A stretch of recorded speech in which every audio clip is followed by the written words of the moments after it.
요한복음 6장 25절로 59절 말씀입니다. 요한복음 6장 25절로 59절 말씀입니다.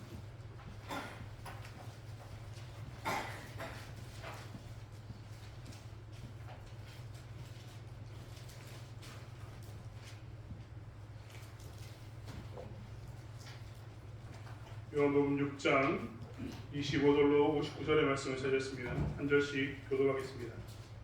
바다 건너편에서 만나 라비여 언제 여기 오셨나이까 하니 예수께서 대답하여 이르시되 네가 진실로 진실로 너희에게 이르노니 너희가 나를 찾는 것은 흙으로 썩을 양식을 위하여 일하지 말고 영생하도록 있는 양식을 위하여 하라. 이 양식은 인자가 너희에게 주리니 인자는 아버지 하나님께서 인치신 자니라.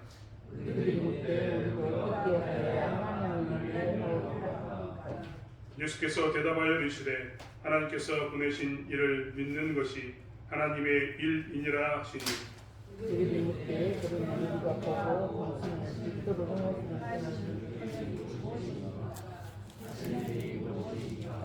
기록된 바 하늘에서 그들에게 떡을 주어 먹게 하였다 함과 같이 우리 조상들은 광야에서 만나를 먹었나이다. 예수께서 이르시되 내가 진실로 진실로 너희에게 이르노니 모세가 너희에게 하늘로부터 떡을 주시니라 네 아버지께서 너희에게 하늘로부터 떡을 주시니라. 하나님의 떡은 하늘에서 내려 세상에 생명을 주는 것이니라.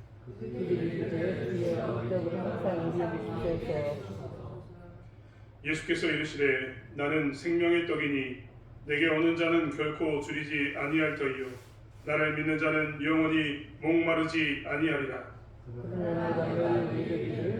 너희는 나를 보고도 믿지 아니하리라. 아버지께서 내게 주시는 자는 다 내게로 올 것이요 내게 오는 자는 내가 결코 내쫓지 아니하리라.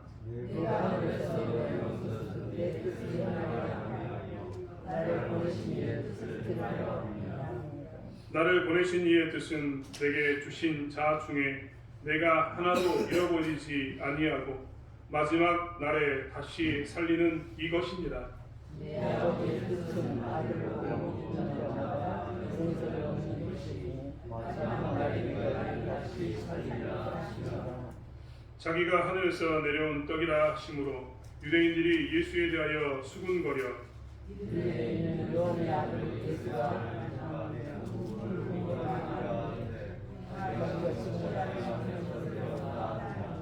예수께서 대답하여 이르시되 너희는 서로 수군거리지 말라.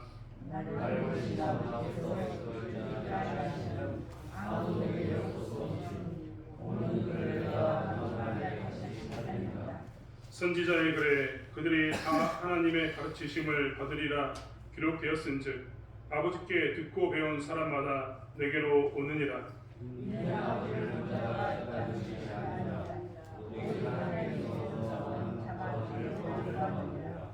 진실로 진실로 너희에게 이르노니 믿는 자는 영생을 가졌나니 너희 조상들은 광야에서 만나를 먹었어도 죽었거니와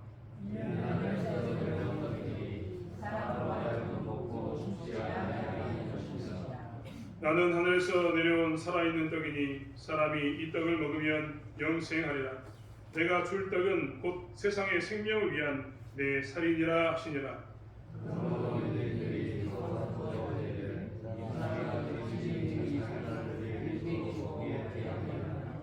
예수께서 이르시되 내가 진실로 진실로 너희에게 이르노니 인자의 살을 먹지 아니하고 인자의 피를 마시지 아니하면 너희 속에 생명이 없느니라.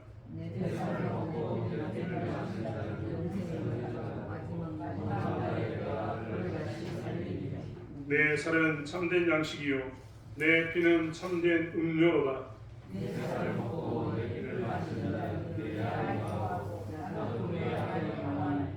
살아계신 아버지께서 나를 보내심에 내가 아버지로 말미암아 사는 것 같이 나를 먹는 그 사람도 나로 말미암아 살리라.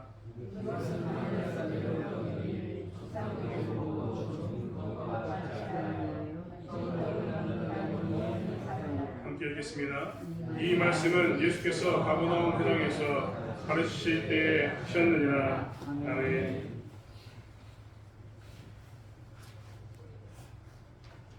복음서에는 네 가지의 종류가 있습니다. 우리는 그것을 사복음서라고 이야기합니다. 네 가지의 복음서, 사복음서를 이야기할 때마다 각자 사람의 대상이 다르다라고 우리는 늘 배웠습니다. 우리는 지난 시간 마가복음을 배웠는데요. 가난한 자들, 소외된 자들을 위해서 복음이 선포되었었습니다. 요한복음은 그런 사람들에게 준 게 아닙니다. 마태복음은 유대인들에게 예수를 잘 증거하기 위해서 보냈고, 마가복음은 가난한 자들에게 보냈던 것입니다. 누가복음은 헬라인들에게 보냈고, 그리고 요한복음은 기독교인들에게 보냈습니다. 좀 웃기지 않습니까? 기독교인들에게 복음서를 다시 써서 예수를 믿으라고 이야기하는 것 자체가 웃기지 않습니까? 그런데 하나님께서는 사도 요한을 남겨두시고 굳이 요한을 통해서 복음서를 쓰게 했습니다. 전승에 의하면 많은 사도들이 다 죽임을 당했지만 사도 요한만큼은 죽지 않았다고 합니다. 죽지 않는 게 아니라 그 당시에 사람들이, 헬라인들이, 로마인들이 사도 요한을 죽이려고 했으나, 심지어는 펄펄 끓는 기름 가마솥에 그를 집어넣어서 죽이려고 했으나 사도 요한을 죽일 수가 없어서 그들이 부득불 어쩔 수 없이 박모섬으로 유배 보냈다라고 전승이 그렇습니다. 아무튼 사도 요한은 하나님께서 죽이지 아니하시고 그를 특별하게 남겨두신 겁니다. 그리고 나중에 사도 요한을 통해서 말씀을 기록하게 했습니다. 복음서를 기록하게 한 겁니다. 이 복음서는 그렇기 때문에 마태, 마가, 누가가 저 전반부에 쓰였다면 이 사도 요한이 쓴 요한복음은 저 뒤에 쓰인 겁니다. 즉 긴 시간 동안이 흘러서 이 앞에 사람들이 복음서를 쓰고 난 후에 시간이 지나고 난 다음에 사도 요한이 복음서를 다시 쓴 겁니다. 그렇다면 사도 요한은 왜 복음서를 다시 썼을까? 왜 하필 대상이 기독교인이었을까? 그 이유는 우리가 성경에서 나온 것처럼 예수님께서 속히 오겠다, 곧 내가 오겠다라고 이야기했는데 사람들이 살아봐도 속히 오신다는 예수님이 안 오시는 겁니다. 속히 오신다고 약속하셨는데 왜 안 오시냐? 거짓말 아니냐? 그는 사기꾼 아니었는가 하고 사람들은 하나씩 둘씩 예수를 떠나기 시작합니다. 한 세대, 두 세대가 지나도 예수님이 오지 않으니까 그들은 예수를 버리기 시작했다는 겁니다. 거기다가 국가가 또 기독교를 탄압하기 시작합니다. 유대교는 허용하는데 기독교는 안 된다라고 이야기를 못 박았습니다. 그리고 기독교를 안 된다로 끝나는 게 아니라 적극적으로 핍박해서 기독교인들을 죽이기 시작합니다. 그러자 많은 사람들이 저 밑에 숨어서 예배를 드리다가 시간이 지나면서 한 사람, 두 사람 어떻게 되냐면 이렇게 예수를 믿는데 이렇게 힘들다면 굳이 믿을 필요가 있냐? 국가가 그만한데 굳이 믿을 필요가 있냐라고 이야기하면서 예수를 떠납니다. 우리가 생각하기에는 단순히 생각할 수 있겠지만 그 당시에 사람들은 어쩔 수 없이 선택하는 그런 선택이었습니다. 아무튼 그들은 예수를 떠나게 된 겁니다. 여러분 한번 상식적으로 생각해 보십시오. 교회가 막 잘 될 때 예수 믿으면 재밌을 것 같습니까? 교회가 막 안 될 때 예수 믿으면 잘 될 것 같습니까? 여러분 그렇지 않습니까? 우리가 80년대, 90년대에요. 우리가 태어났다면요. 우리 교회 정도면요. 80년대, 90년대 우리 교회에 열심을 했다면요. 우리 교회는요. 부흥했을 겁니다. 제가 봤을 때 우리 집사님들도 권사님들도 장로님들도 진짜 헌신하시거든요. 이렇게 헌신한 사람들이 없습니다. 만약 우리가 80년대, 90년대에 이런 모습으로 교회를 했다. 그러면은 우리는 진짜 어마어마한 정말 부흥을 경험했을 겁니다. 그런 시대에 신앙생활하면 좋을 것 같지 않습니까? 제가 지난번에 봉선동 겨자씨교회 이야기한 적이 있습니다. 봉선동 겨자씨교회가요. 제가 광림동에 살았거든요. 제가 같이 전도를 했습니다. 제가 예수 믿고 난 다음에 전도를 열심히 하고 살았는데 중3 때, 고등학교 1학년, 2학년 때 막 정말 주일만 되면 전도하고 살았거든요. 그때는 그런 붐이었습니다. 주일만 되면 막 전도하고 이런 붐이었거든요. 그래서 저희도 전도하고 있는데 저희보다 더 열심히 하는 교회가 어디였다고요? 봉선동 겨자씨교회였습니다. 진짜 교회는 둘 다 개척교회 가지고 코딱지만 했거든요. 조금 했습니다. 그런데 봉선동 겨자씨교회는 목숨을 걸고 우리보다 더 열심히 전도했습니다. 그러니까 어떻게 된 줄 아십니까? 교회가 그냥 성장하더니 지금은 광주에서 제일 큰 교회가 있습니다. 합동교단에서는요, 봉선동 겨자씨교회를 제외하고는 총회를 할 수 있을 만큼 큰 교회가 없습니다. 아마 우리가 지금 그때로 돌아가가지고 우리 교회가 한다면요, 우리 교회도 제가 보기에는 봉선동 겨자씨교회만 컸다 이 생각이 듭니다. 왜요? 이렇게 열심히 하는데 많은 사람들이 막 교회에 관심을 가지고 있고 교회에 오고 싶어하는데 우리가 복음을 전하기만 하면 그들이 믿는 그런 시대에 살고 있다면 얼마나 좋겠습니까? 사람들이 교회 다니는 것에 대해서 긍정적으로 생각하면서 교회 가야지 말하지 않아도 교회 가는 그런 시대가 되면 얼마나 좋겠습니까? 예수를 믿으십시오라고 이야기하면 저도 가보고 싶습니다 라고 하는 그런 시대에 복음을 전하면 얼마나 재밌겠습니까? 점점점 막 성장하는 걸 느끼니까 더 재밌을 겁니다.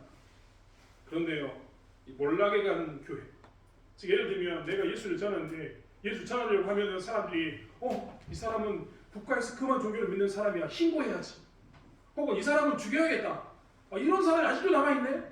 라는 이런 이야기를 들으면 여러분 복음을 전하고 싶겠습니까? 그런데 신앙생활하고 싶겠습니까? 이게 좀 힘들다면요, 개인적으로 한번 생각해 보십시오. 내가 교회 가서 기도할 때마다 응답을 받습니다. 기도하면 또 응답을 받고, 기도하면 또 응답을 받습니다. 응답 받지 않아, 내가 기도하지 않아도 하나님께서 나에게 막 채워주십니다. 정말 잘 됩니다. 계속. 내가 가만히 있는데도 교회 다니는 이후부터 막 돈이 굴러들어오기 시작하고, 내가 가만히 있는데 교회 다니면서 또 내 자식들이 막 갑자기 변해가지고 아이고 아버지, 아이고 어머니 하면서 막 우리를 섬겨줍니다. 착한 사람이 돼갑니다. 그러면 교회 다니고 싶을까요? 안 다니고 싶을까요? 그런 경험을 하게 되면요, 말 안 해도 교회 옵니다. 주일날 교회 나오세요, 나오세요 이야기 안 해도 스스로가 교회 나옵니다. 왜 나올까요? 교회 나가면 다 잘 되는데, 앉아만 있어도 잘 되는데 교회 안 나가고 싶겠습니까? 거꾸로 한번 이야기해 볼까요? 내 교회 나왔는데요, 교회 올 때마다 내가 계속해서 내 삶이 힘들어집니다. 피곤해집니다. 지쳐갑니다. 근데 거기다가 교회 왔더니 옆에서 누가 찌른 사람도 있습니다. 찌르기만 합니까? 죽이겠다고 하는 사람이 있습니다. 이럴 때 교회 가고 싶을까요? 가고 싶을까요? 저기 같습니다. 교회 가기 싫은 겁니다. 사도 요한이 복음서를 썼을 때 기독교인들이 딱 그런 처지에 있었습니다. 예수 믿는다는 것 때문에 점점점 어려움을 당하니까, 그리고 말씀대로 주님이 곧 오신다고 해서 오실 주님만을 기다리면서 있는데 안 오시니까, 덕이 오시니까 어떻게 되냐면 내가 왜 교회를 다녀야 되지 하고 점점점 떠나기 시작한 겁니다. 그래서 하나님은 사도 요한을 그때까지 죽이지 않고 남겨두셨다가 뭐라냐면 다시 복음을 전하게 됩니다. 야, 잘 생각해봐. 너희들이 지금 예수님이 없다라고 이야기하고, 아니 예수 믿는데 오히려 피곤해서 내가 교회를 다니면 다닐수록 힘든데 내가 왜 교회를 가야 돼? 국가가 급하잖아. 이런 말을 들을 때마다 너희들이 다시 한번 생각해볼 것은 복음이 무엇인가를 생각해봐야 된다. 그리고 진짜 예수님이 너희에게 주셨던 말씀은 무엇이냐 라는 것을 생각해보라라고 이야기하면서 요한복음을 주셨다는 거예요. 그래서요, 이 사도 요한이 요한복음을 써서 복음서를, 예수를 다시 이야기해줬는데 누구에게 이야기해주냐면 이렇게 교회 다니는 사람들이 이야기해준 겁니다. 특별히 몰락에 가는 교회 다니면 다닐수록 내 옆구리가 너무 아파. 교회 다니면 다닐수록 내가 너무나 힘들어. 교회 다니는데 나를 신고하는 사람이 있어. 나를 해코지하는 사람이 있어. 교회만 안 가면 내가 편한데 교회만 가면 내 마음이 불편해. 이런 사람들에게 복음서를 다시 써준 겁니다. 그리고 정확히 다시 볼 것을 이야기하고 있습니다. 그래서 오늘 사도 요한을 통해서 요한복음을 기록하시면서 이야기를 한 겁니다. 그래서 요한복음은요, 잘 보십시오. 오늘도 제가 일부러 문장을 길게 읽었습니다. 길게 읽은 이유는 뭐냐면 이 안에 예수님의 말씀이 얼마나 많이 들어있는가 살펴보라는 겁니다. 요한복음은요, 유난히 예수님의 말씀이 많이 들어있습니다. 여러분, 우리 주기도문 요즘은 잘 외울 시간이 없는데요, 주기도문 다 기억하고 계시죠? 어제 우리 세례문답식 주기도문 쓴 거 보니까 우리 나승현 학생이 아주 잘 썼더라고요. 한번 외워볼까? 거기 공적인 색상이 좀 힘들어요. 주기도문 외우면 한 1분? 안 걸릴 겁니다. 길어도 2분입니다. 하늘에 계신 우리 아버지로 시작하는 이 주기도문은요, 아주 짧습니다. 근데 요한복음에는요, 주기도문은 마태복음에 나와 있는 거고, 요한복음에도 예수님께서 했던 주기도문이 있습니다. 요한복음 17장. 요한복음 17장은요, 통째로 요한복음 전체가 주기도문입니다. 예수님이 했던 기도문입니다. 왜 길게 썼을까요? 예수님의 말씀이 어떠한가를 너희들이 살펴봐라. 이 말이 길게 쓴 이유입니다. 유난히 예수님의 말씀을 많이 기록해 놓은 이유는, 야, 너희들이 지금 떠나고 있고 너희들이 예수 믿는 것 때문에 지금 예수 버릴까 말까 고민하고 있는데 진짜 예수님이 이렇게 말씀하셨어라고 길게 예수님의 말씀을 적어놓은 겁니다. 오늘 본문도 그렇기 때문에 긴 말씀을 읽었습니다. 긴 말씀. 특별히 긴 말씀에 관한 이야기 중에 핵심 주제는 무엇이냐? 오늘 성경 말씀에 오늘 성경 말씀에 나와 있는 것처럼, 그리고 오늘 주제인 것처럼 생명의 떡에 관한 겁니다. 생명의 떡. 이 당시에 예수님께서요, 지금 오늘 본문에서 얘기한 것처럼 생명의 떡에 대해서 이야기하고 있는 겁니다.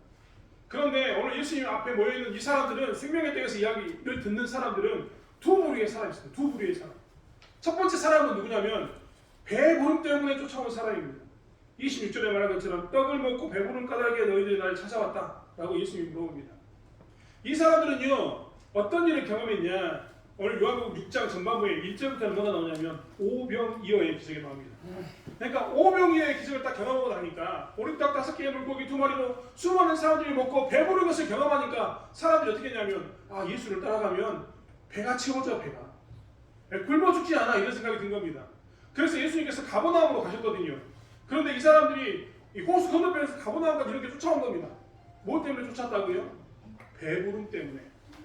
배고프지 않으려고 쫓아온 겁니다. 이런 사람이 첫 번째 부름이다. 이쪽에는 그러니까 이렇게 사람들이 모여있는데 어떤 사람은 배부름을 위해서 쫓아온 사람이 있었다는 겁니다.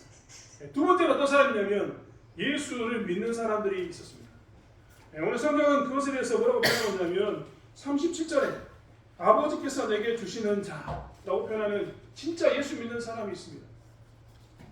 똑같은 생명의 떡에 대해서 이야기를 듣는데 이 아버지께서 부르신 자, 아버지께서 내게 주신 자들은 무엇을 바라보냐면 배부름을 바라보지 않습니다.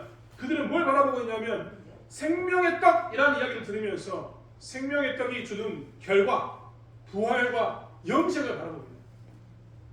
한쪽은 같이 생명의 떡 이야기를 듣는데 한 사람은 아 나는 오병이어의 기적을 경험했기 때문에 내 배고픔을 채우기 위해서 예수를 따라왔어.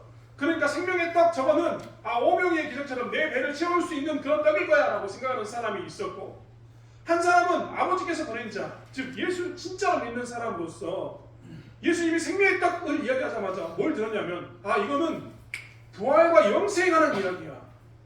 이 생명이라는 것은 배부르는 건 그 떡이 아니라 부활과 영생에 관한 이야기야 라고 들었던 겁니다. 여러분 시간이 지났습니다. 한 사람은 생명의 떡이 배부름을 위한 사람이고 한 사람은 생명의 떡이 부활과 영생을 위한 사람입니다. 이들이 평상시에는 예수님과 함께 있을 때는 아무런 차이가 없지만 시간이 지나면서 그들에게 고난이 찾아오고 그들에게 혼란이 찾아옵니다. 시간이 지나면서 점점점 배부름이 사라집니다. 그러면 어떻게 할까요? 예수님 안에서 배부름을 채우기 위해서 어떤 사람들은요 예수님을 버리게 됩니다. 반면에 예수님의 생명이 있다는 것을 보면서 부활과 영생을 바라봤던 사람은 어떻게 될까요? 고난이 찾아와도 혼란이 찾아와도 그들 가운데 배고픔이 있어도 예수를 따를까요? 떠나지 않을까요? 떠나지 않습니다. 예수님은 이 두 사람의 두 비유를 통해서 이야기하고 있는 겁니다. 그러면서 오늘 이 모여있는 군중들에게 뭘 이야기하냐면 너희들이 진짜 생명의 떡이신 예수 그리스도를 통해서 부활과 영생을 바라본다면 너희들은 영원히 나를 떠나지 않을 거야 라고 얘기하는 겁니다. 너희들에게 배고픔이 있든지 배부름이 있든지 상관없이 부활과 영생을 보는 사람은 절대 예수를 떠난다 안 떠난다? 안 떠난다. 그 이야기를 하고 있는 겁니다. 오늘 그러면서 생명의 떡을 통해서 현실의 배부름이 아니라 부활과 생명을 보는 사람들은 어떻게 살아가게 되는가를 이야기합니다. 야 너희들은 진짜 현실의 배부름이 아니라 부활과 생명을 봤다면 그 사람들은 배고파도 어떻게 될 거다? 환난을 당해도 어떻게 할 거다? 고난을 당해도 어떻게 할 거다? 계속해서 생명의 떡이신 그 예수를 통해서 보았던 부활과 영생을 지키게 될 거다라고 이야기하는 겁니다. 그래서 예수님께서 오늘 본문을 통해서 이야기하는 겁니다. 부활과 생명을 보는 사람들은 어떻게 살아가게 되는가? 첫 번째로 36절부터 40절까지의 말씀을 통해서 하시는 말씀은 부활과 생명을 보는 사람들은 십자가의 복음을 보존하는 일에 힘쓰게 된다라고 이야기합니다. 오늘 36절부터 40절의 말씀에 보면 그 안에 예수님께서 당신이 이 땅에 오신 목적에 대해서 이야기하고 있습니다. 이 땅에 오시는 목적은 무엇이냐? 예수님은 이 땅에 오신 목적은 나를 보내신 이의 뜻을 행하기 위해서라고 이야기합니다. 38절에 분명히 못 박아서 말씀하시기를 내가 하늘에서 내려온 것은 내 뜻을 행하려 함이 아니요 나를 보내신 이의 뜻을 행하려 함이라. 우리는 이미 예수님이 이 땅에 오신 목적에 대해서 잘 알고 있습니다. 예수님이 이 땅에 오신 목적은 무엇이었을까요? 죄 때문에 죽어가는 우리들을 위해서 십자가에 못 박혀 죽으심으로 자기의 생명을 내어놓으심으로 우리의 죄를 용서하는 데 있었습니다. 그래서 예수님께서는요 그 길이 정말 힘든 길이고 피하고 싶은 길이었지만 그 십자가의 길을 피하지 않습니다. 그리고 그 십자가의 길을 어떻게 합니까? 스스로가 지킵니다. 심지어는 겟세마네 동산에서 피땀을 흘리면서 기도하면서 하나님 난 진짜 가기 싫은데 아버지의 뜻이라면 그 뜻을 행하겠습니다라고 고백하면서 십자가를 지셨습니다. 십자가를 버린 게 아니라 뭐였다고요? 십자가를 지키는 아버지의 뜻을 행하게 된 겁니다. 만약에 그 아버지의 뜻을 쫓아왔던 예수님을 통해서 부활과 생명을 바라봤던 예수 믿는 사람은 어떻게 되느냐? 예수님처럼 그 십자가를 지키게 된다는 겁니다. 왜 지킬까요? 예수님이 그렇게 지키셨던 그 가치를 알기 때문에 그렇습니다. 예수님이 주셨던 그 십자가를 통해서 뭐를 보게 되는 겁니까? 생명과 부활을 보기 때문에 그들은 십자가를 따를 수밖에 없는 겁니다. 여러분 생각해 보십시오. 누구든지 예수를 따르려면 자기 십자가를 지고 따라오는 이 말씀이 박해받는 그리스도인들에게 얼마나 고통스러운 말이었겠습니까? 교회 다니면 사람들이 고발한단 말입니다. 교회 다니면 국가가 탄압하고 교회 다니면 그의 삶을 죽음으로 내모는 그런 상황 가운데서 예수님의 십자가를 지고 간다. 나도 예수님처럼 십자가를 진다. 이 말이 얼마나 부담스러운 말입니까? 그 말은 어떤 말이 있습니까? 내가 생명을 잃을지라도 예수님처럼 나의 십자가를 지고 가기 원한다. 라는 말이 들어있는 겁니다. 즉 예수님이 생명의 떡이라고 이야기했던 그 말씀 안에서 생명의 떡은 부활과 영생이야. 이것을 본 사람은요. 예수님처럼 그렇게 십자가를 보존하는 일 가운데 힘쓰게 되는 겁니다. 여러분 오늘날 사는 우리들도 마찬가지입니다. 예수 믿고 난 후에 우리의 삶이 힘들고 어려울 때 혹은 예수 믿고 난 후에 교회 다니는 것이 정말 퍽퍽하고 교회 다니는 것 때문에 더 힘들 때 예수 믿고 열심히 했음에도 불구하고 내 삶 가운데서는 뭔가 능력이 나타나고 채워짐이 나타나는 게 아니라 오히려 손해본다는 느낌이 들 때 우리가 정말 조심해야 될 것은 뭐냐면 그때 내 배부름이 사라지니까 배고파지니까 나는 예수를 따라야겠다라고 얘기하지 말고 이 십자가 예수 그리스도의 주신 그 십자가를 바라보면서 부활과 생명을 지키는 그 십자가를 지는 일에 힘써야 된다는 거예요. 그것이 신자의 삶입니다. 여러분 우리는요 기독교의 부흥기를 경험이 끝났고 쇠퇴기를 가고 있지 않습니까? 여러분 우리는 정말 이 나라에서 제일 먼저 기독교가 이렇게 오르막길이 아니라 내리막길을 가고 있다는 것을 경험하는 그런 교회를 다니고 있습니다. 대한민국에 있는 모든 시골에 있는 교회들은요, 농어촌에 있는 교회들은요, 부활을 가기보다는 쇠퇴로 향해 가고 있을 때가 더 많습니다. 제가 가끔 이야기하는 것처럼 소멸, 사라져가는 것을 향해서 가는 것처럼 보입니다. 이럴 때 우리는 어떤 신앙생활을 해야 되냐면 점점 사라져가는 이것 때문에 야 누구도 교회 안 나고 누구도 교회 안 나고 누구도 교회 안 나고 기도 안 들리고 잘 알아듣지도 못하겠고 교회 가도 힘들다 교회 나가는 게 힘들다 이럴 때 무엇을 해야 되냐면 그럼에도 불구하고 뭘 지켜야 된다고요? 십자가를 지켜야 되는 겁니다. 예수님처럼 십자가를 지고 따라가는 그 길을 쫓아가야 되는 겁니다. 그렇기 때문에 이럴 때일수록 더욱더 교회 예배 가운데 기도 가운데 힘써야 되고요. 남들이 기도하지 않을 때 나는 기도하고 남들이 예배 드리려고 하지 않을 때 나는 예배하고 내 십자가다라고 얘기하면서 그것을 쫓아가는 것이 우리의 모습이야 하는 겁니다. 아버지의 뜻을 이루는 삶, 그 삶을 살아야 된다는 겁니다. 두 번째로 이야기하는 것은 믿음의 눈으로 예수를 보게 된다. 그런 사람은 믿음의 눈으로 예수를 본다라고 이야기합니다. 41절부터 51절의 말씀에 예수님께서는 믿음의 눈으로 예수를 보는 게 얼마나 중요한가에 대해서 이야기합니다.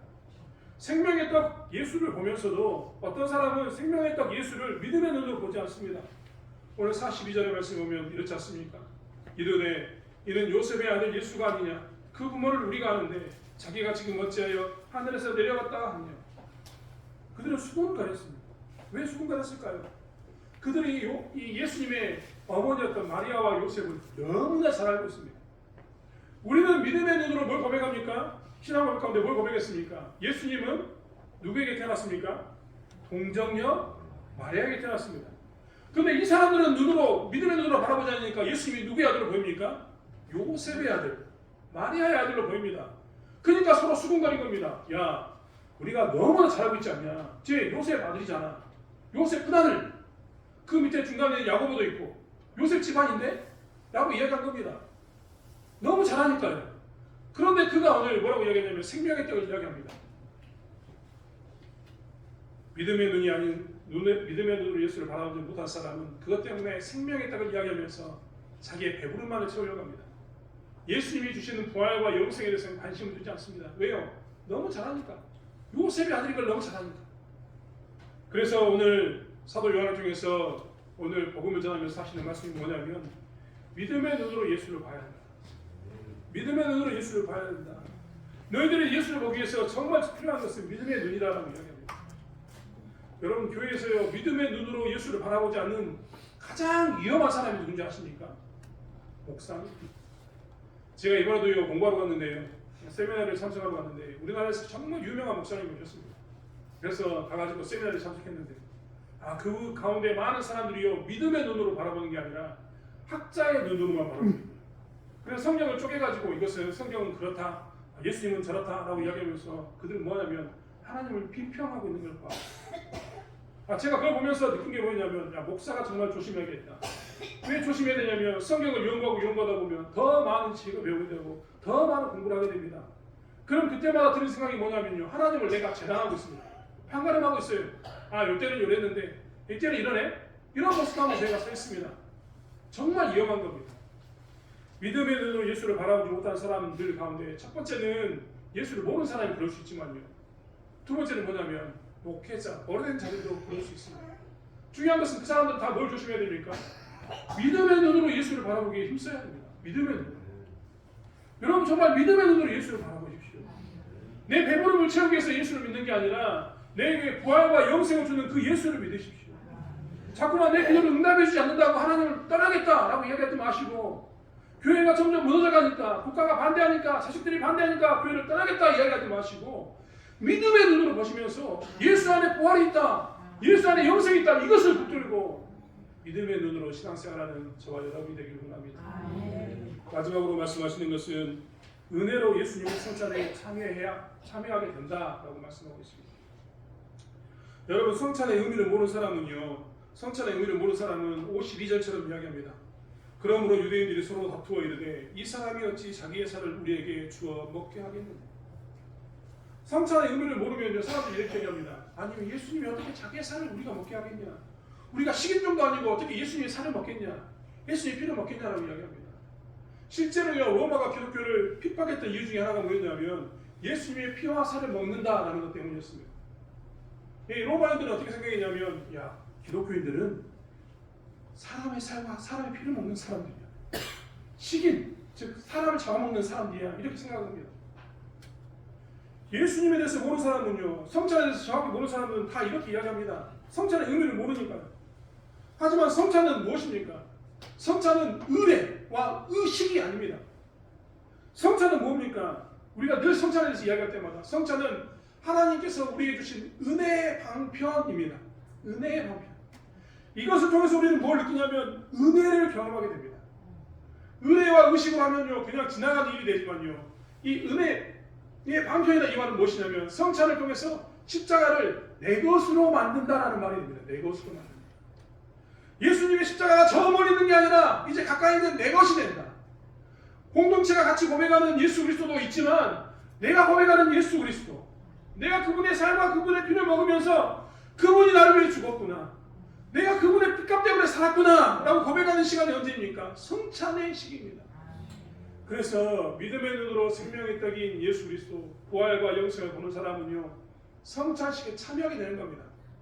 성찬식에 참여하기 위해서 준비하게 되는 겁니다. 그리고 성찬식에 참여하기 위해서 세례인이 되고 싶어하고 정말 세례 교인이 되어서 이 성찬식에 반드시 참여하겠다는 그런 마음이 생기게 되는 겁니다. 성찬의 의미는 그렇기 때문에 무엇이냐면 개인이 누리는 은혜인데, 이 개인이 누리는 은혜, 이것에 빠져들기 위해서 강간을 이용할 수 있는 사람이 된다는 겁니다. 많은 사람들이 오늘날 성찬에 대해서 그저 세례 받았기 때문에 떡과 포도주를 먹는다라고 생각합니다. 심지어는 어떤 사람은 우스갯말로 그렇게 이야기합니다. 포도주가 조금만 더 있었으면 좋겠다. 하지만 성찬은 그런 의미가 아닙니다. 우리의 배부름을 위해서 있는 성찬이 아니라 이것을 통해서 우리가 그리스도의 피와 살을 경험하게 되고 내 의대로 받아들이게 되는 겁니다. 그리고 이것을 통해서 같이 피와 살을 나누기 위해서 내 옆에 있는 형제들에게 너와 나는 한 피, 한 살을 먹은 형제이다라고 고백하는 그 순간이 성찬식인 거죠. 사랑하는 성도 여러분, 그렇기 때문에 정말 부활과 영생을 아는 자로서 성찬식에 참여하십시오. 저희 교단은 1년에 최소한 2번은 성찬식에 참여하기를 희망합니다. 그 이상해도 됩니다. 최소한 2번입니다. 그 2번은 반드시 참여하라는 이야기인 겁니다. 다른 아무리 바쁜 날이 있어도 성찬식에 있는 주일만큼은 결코 빠지지 않고 참여해서 은혜를 경험하시기 원합니다. 내 형제와 자매 가운데 우리가 하나님을 고백하는 시간을 갖기를 원합니다. 그것이 생명의 땅을 바라보는 우리들의 모습이어야 합니다. 사랑하는 성도 여러분, 오늘도 저희는 성찬식을 하게 됩니다. 성찬식을 앞서서 앞에 있는 우리 친구들이 세례도 받습니다. 학습 문답도 합니다. 이들을 위해서 기도해 주시고 또한 성찬식에 참여하는 우리들 또한 이들을 새 가족으로 받아들이면서 떡과 살을 나누면서 떡과 피를 나누면서 하나님을 고백하는 시간을 갖기를 원합니다. 또한 내 자신을 돌아보아서 성찬식에 참여하기 합당한지 살펴보는 저와 여러분이 되기를 원합니다. 그리고 내 자신을 살펴보아서 이 성찬식을 통해서 나는 주님의 그 피와 살을 통해서 영생과 부활의 소망이 있습니다라고 고백하는 신자의 삶을 살아가는 저와 여러분이 되기를 원합니다. 기도하겠습니다. 하나님, 나의 삶 가운데 생명의 떡 되신 예수 그리스도는 무슨 모습으로 서 있는지 우리가 우리의 삶을 되돌아보기를 원합니다.